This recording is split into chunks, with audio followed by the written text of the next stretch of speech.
Beralih ke informasi lain, pemirsa, Badan Nasional Penanggulangan Terorisme mendeteksi 198 pondok pesantren yang diduga terafiliasi dengan jaringan teroris. Terkait temuan itu, Majelis Ulama Indonesia meminta BNPT menyebutkan pondok pesantren tersebut untuk menghindari stigma negatif dari masyarakat.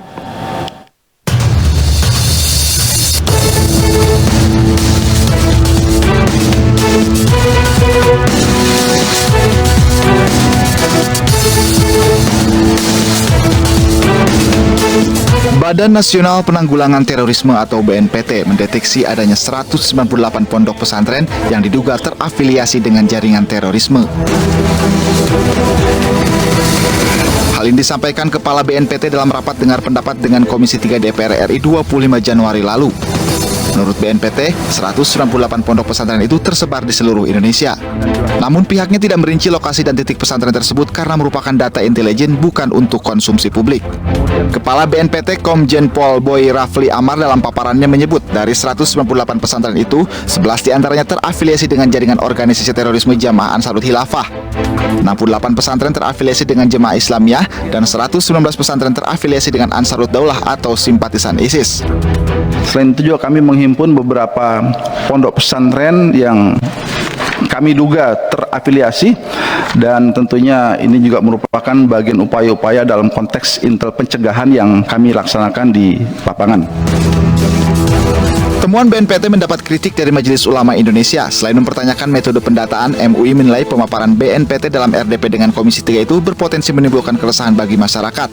MUI meminta BNPT menjelaskan ke publik agar tidak menimbulkan stigma negatif, terutama bagi pondok pesantren. Sementara itu, terkait temuan, Komisi 3 DPR RI meminta BNPT fokus dalam pencegahan paham radikal di lingkungan pesantren yang mayoritas diisi oleh anak muda. Tim Liputan iNews melaporkan. Ya, dan untuk membahasnya sudah bergabung bersama kami Khalil Nafis, Rais Syariah PBNU yang juga Ketua Majelis Ulama Indonesia. Assalamualaikum warahmatullahi wabarakatuh. Selamat sore Pak Khalil Nafis. Waalaikumsalam warahmatullahi wabarakatuh, Mbak Syafa. Selamat sore pendengar iNews dimanapun berada. Ya, Pak Khalil, bagaimana tanggapan Anda terkait data yang dibeberkan BNPT di mana ada 198 pondok pesantren yang diduga terafiliasi jaringan teroris? Ya, kaget dan membuat kami kurang nyaman karena nyebut pesantren ini konotasinya pada seluruh pesantren, sementara varian pesantren itu banyak sekali. Kalau sudah afiliasi pada terorisme, saya pikir tidak perlu diumumkan, tidak perlu dibocorkan karena data intelijen, tetapi ditangani. Kalau sudah dijelaskan seperti masuk pada terorisme, sudah jelas melanggar undang-undang, maka dilakukan penindakan. Ya, kalau kita memang masih itu dalam ranah radikalisme, belum pada terorisme, itu dilakukan pencegahan. Karena diksinya yang digunakan adalah terorisme, berarti dia sudah mengarah pada ekstremisme dan mengarah kepada penghancuran. Oleh karena itu, ini menjadi perdebatan polemik publik karena bocor ke publik, sementara itu data intelijen. Maka tidak salah kalau teman-teman, ya kalau kita bukan hanya membuka, tapi ditindak kalau memang itu ada buktinya. Tapi kalau nggak ada buktinya, ya tidak perlu rame-rame di publik biar tidak menjadi kita fobia kepada pesantren, orang menjadi tidak nyaman menyantrikan anaknya. Nah, disinilah sebenarnya kalau dibuka ke publik, kemudian dilakukan penindakan, jelas ada oknum barangkali untuk pendirian pesantren. Disinilah sebenarnya berkoordinasi dengan Kementerian Agama agar izin operasionalnya bisa dicabut sehingga dengan sendirinya pesantren itu bubar. Tapi kalau hanya masuk di dalam barang karakter kemudian bocor ke publik, ya membuat kita nggak enak hati aja gitu. Iya.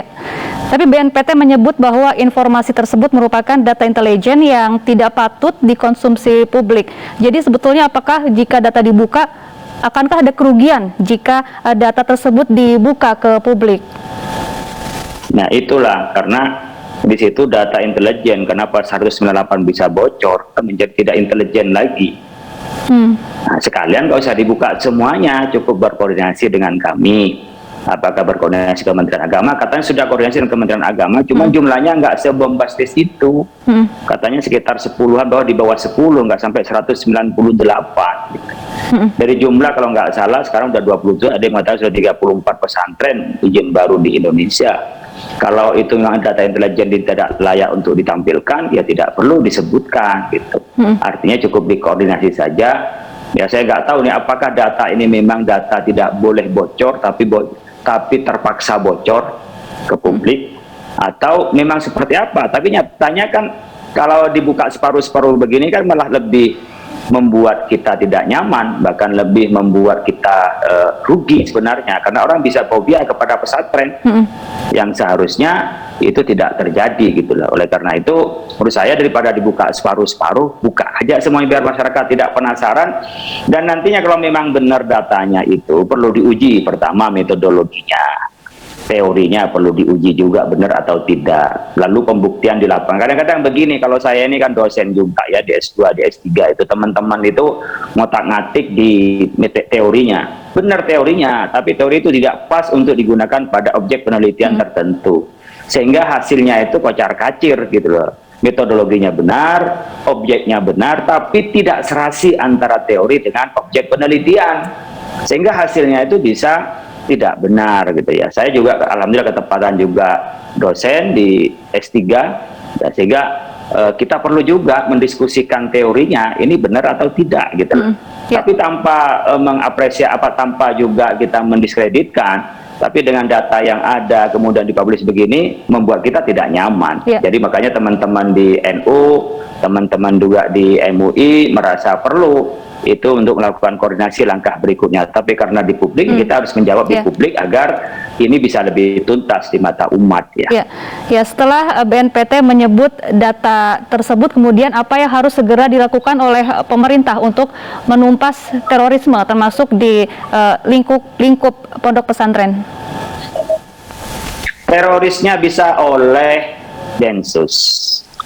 Terornya itu bisa dicegah oleh Densus, tapi isme itu nggak bisa dengan kekerasan. Mereka makin dipaksa, mereka makin disiksa, mereka tuh merasa makin dekat dengan surga. Jadi isme itu hanya bisa diselesaikan dengan dialog oleh tokoh agama, oleh tokoh umat, ya, oleh ideolog, dengan cara mengubah persepsi mereka. Tidak bisa ditangani dengan terorisme itu. Artinya dengan cara teror dilawan dengan teror. Itu bisa, tapi isme nggak bisa dilawan dengan teror. Makanya pencegahan yang ada di BNPT itu berkoordinasi lebih intensif dengan pihak terkait, dan kalau memang itu terbukti afiliasi itu seperti apa sih? Apakah karena mereka alumni dari pondok yang ditengarai pengasuhnya terkena terorisme? Kan mungkin juga berubah. Gitu. Jadi kadang-kadang apakah pinus afiliasi ini? Apakah memang biayanya dari luar, kemudian kurikulumnya apa? Karena begini, saya baca di Sulawesi itu ya, malah menjadi fitnah, diviralkan pondok tertentu yang diindikasikan oleh BNPT adalah terkena teroris atau terpapar terorisme, ekstremisme. Akhirnya menjadi fitnah. Itu ada masalah tuh di daerah seperti itu. Karena apa? Karena pernyataan ini dibikin mubham, bahasa, dibikin tertutup, dibikin tidak jelas ya, sehingga orang menduga-duga ada tangan jahil, kemudian ada pesantren tertentu yang difitnah, kan merugikan jadinya, dan akhirnya menjadi perdebatan polemik yang tidak produktif di tengah-tengah masyarakat. Saya menyesalkan pernyataannya karena tidak diimbangi dengan penjelasannya. Ya, Pak Holil, kemudian bagaimana dengan masyarakat agar tidak takut ke pondok pesantren, terutama bagi masyarakat yang mungkin ingin menyekolahkan anaknya ke pondok pesantren? Pertama, pastikan pesantrennya adalah pesantren yang ada pengasuhnya. Kalau tidak ada pengasuhnya, nama boarding school. Yang kedua, pastikan pengasuhnya ini orang yang dikenal punya ilmu dan mengamalkan ilmunya.